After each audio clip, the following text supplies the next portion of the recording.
11.2, we are going to discuss the quadratic formula and use that as a way to solve quadratic equations, so degree 2 polynomials. Up until now, we've used the square root principle, which we always like to use if we can, if the variable is just in one location. We just kind of use inverse operations and work our way in, applying the square root principle where needed. And then last couple of videos, we were working on completing the square. So here's the thing, and we're not going to take the time to do this in the video, but if you did completing the square in general for just any a, b, c, and if you did that in advance, what you would get would be the quadratic formula, what is packaged here. So this is generally students' much preferred method over looking at completing the square. So remember, the whole point of this chapter is to learn techniques that will solve quadratic equations when you're not able to factor. So let's take a look. Our first two examples, I like to sometimes have them so we can do a side by side, are going to be the same last two examples we did, the two examples we did in 11.1 with completing the square. So you will kind of be able to see side by side how much easier, truthfully, quadratic formula is. So just doing it once in advance and putting it in a nice package really pays off. All right, so negative x squared plus 2x minus 2. Well, the first thing I want you to be aware of is, unlike with completing the square, where the first step is to add the constant to the other side, this really requires that everything is on one side equal to 0.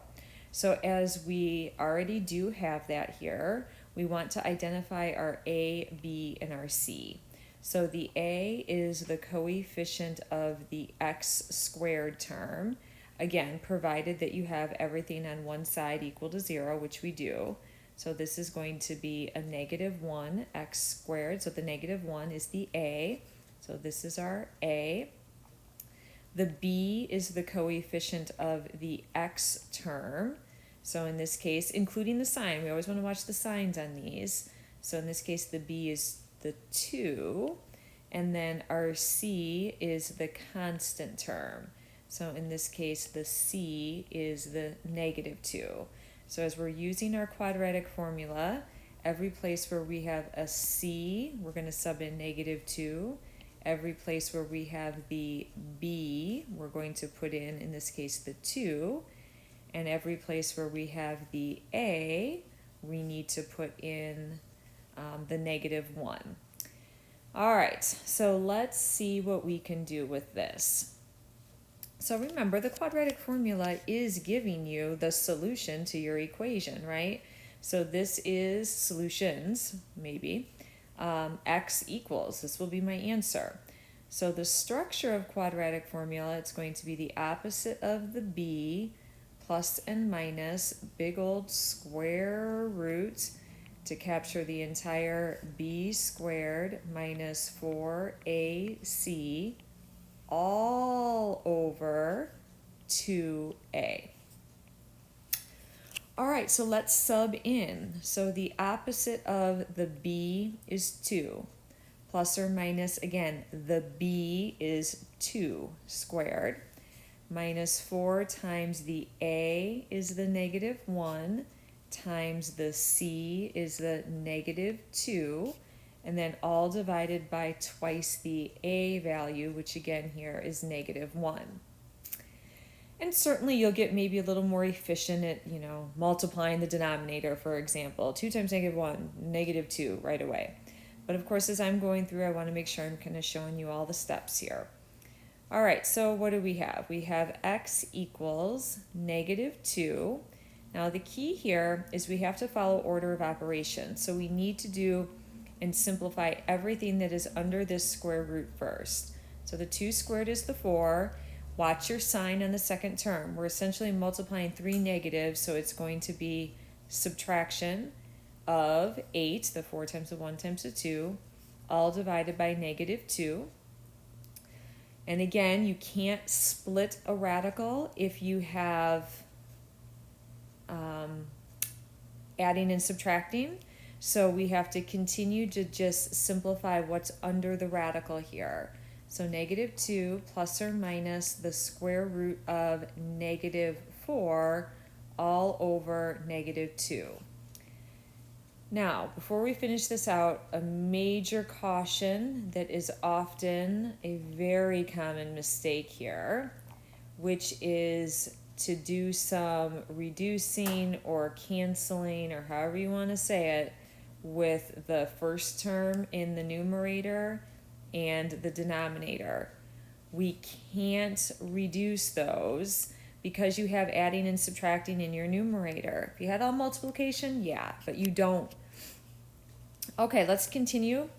Now we can see, of course, we do have an imaginary solution. So we have plus and minus. The square root of the negative is the I. The nice perfect square of 4 there is 2, all over negative 2.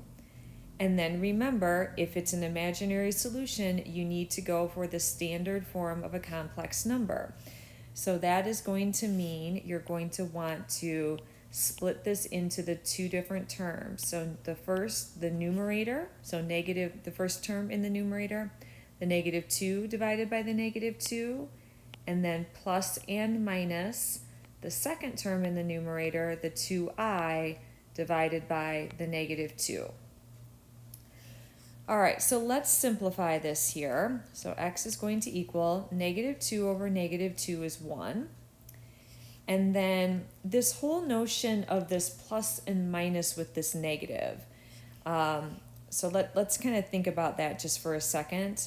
So if I have plus or minus, and then I have this additional negative here. So if I look back at, well, in just for a second, you don't need to write this right now, but let's say I reduce this. Of course, the 2 over 2 reduces to a 1. So suppose I wrote this as negative 1i. I mean, that's true. 2 over 2 is negative 1i. But what happens when we're simplifying this? Well, the 1 plus a negative is going to be subtraction. And then minus a negative is going to be addition. So guess what? I just end up right back with both the minus and the plus.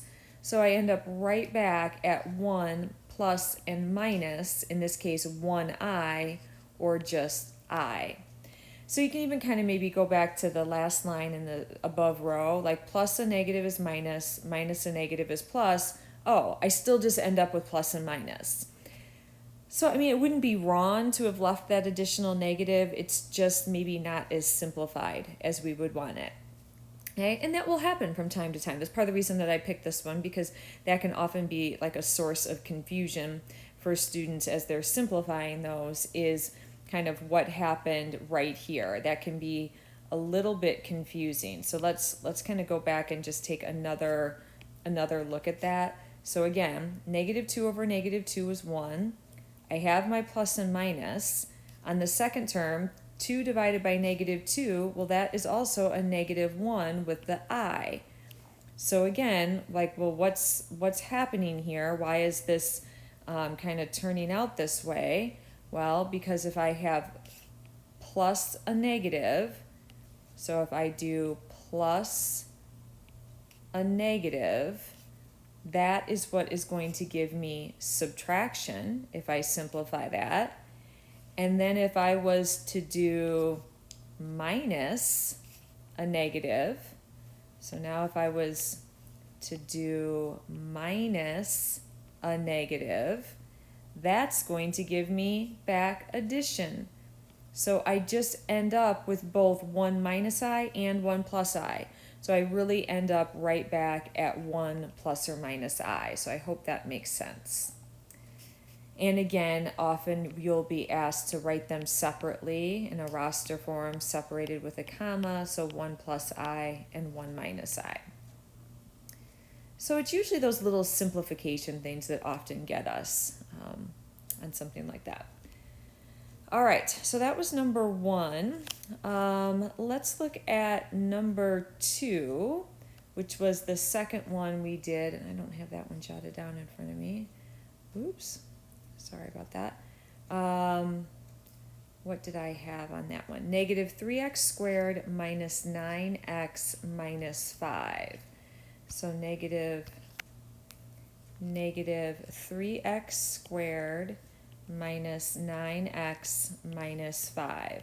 So I want to do those same first two. It'll just give you a nice chance to maybe afterwards go back and kind of look and do a little side-by-side comparison. Okay. All right, so again here in this case we have the correct form we need. We have everything on one side equal to 0. That's what we need. So our A is going to be the negative 3, the B is going to be the negative 9, and the C is going to be the negative 5. So as we get ready to sub into our quadratic formula, these are the three values that we'll want to use for A, B, and C. All right, so let's give this a go. So x is going to equal the opposite of the b. So if right away you see that the opposite of negative 9 is going to just be 9, go ahead and just write it as 9 on your first step. Plus and minus the square root of, my first term here is going to be b squared. So the quantity of negative 9 squared. Again, if right away you can tell that that's going to be 81, go ahead and write it as 81 right away. And then we're going to have minus 4 times the A is negative 3 times the C is negative 5. Well, it looks like I have 3 negatives again there. That doesn't happen all the time. All divided by twice the A value. And again, if you can see that 2 times negative 3 is negative 6, go for it. Go to that right away. All right, let's do our simplifying here. So 9 plus and minus, and we're going to need to simplify what's under the radical first. 81, multiplying 3 negatives. I do have a negative subtraction as my primary sign. 4 times 3 is 12, times 5 is 60, all over negative 6. Remember, don't split your radical. It doesn't become 9 minus root 60. You have to simplify what's under the radical. Well, this one is now positive, so it's not going to be an imaginary or complex one, right? So plus or minus root 21 all over negative 6. You always want to look to see if your radicals can simplify. Root 21 doesn't simplify.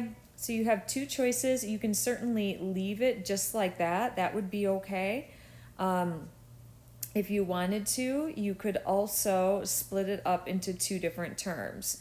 So if you wanted to leave it as 9 plus or minus root 21 over negative 6, or you can divide each term in the numerator by the denominator and then reduce.